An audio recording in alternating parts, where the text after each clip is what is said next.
Hoje, no canal Meus Bichos da Fazenda, vamos observar o comportamento das vacas. Embora muito dóceis, são animais que ficam assustados perante a presença do ser humano. Porém, em algumas vezes, ficam assim, andando tranquilamente pelas ruas das cidades. Veja, por exemplo, essa dona vaca.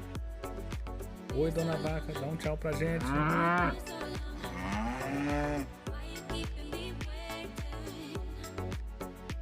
As vacas, touros e bezerros andam sempre juntos pelos pastos e ficam sempre desconfiados a cada movimento do ser humano próximo a eles. Algumas vezes são dóceis e outras vezes são ariscos.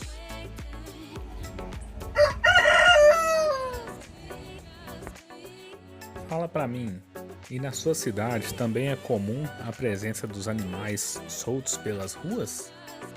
Aqui na nossa cidade encontramos por diversas vezes com cavalos, com vacas, touros, bezerros e até mesmo com jacus.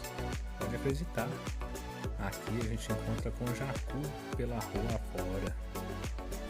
Embora gostemos dos animais, é muito importante mantermos a segurança deles e das pessoas que transitam pelas ruas, visto os riscos de atropelamentos pelos carros que ali passam.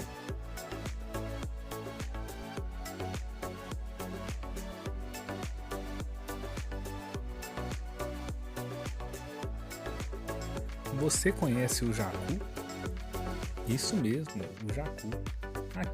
O jacu da roça. Embora não estejamos na roça e sim na cidade, podemos encontrar diversas vezes próximos de árvores frutíferas. Esses queridos amigos, embora sempre desconfiados perante a presença do ser humano, adoram se deliciar das frutas nas árvores, sejam abacates, mangas e todas as demais frutas. E se você gostou do nosso conteúdo, deixe seu like e se inscreva em nosso canal.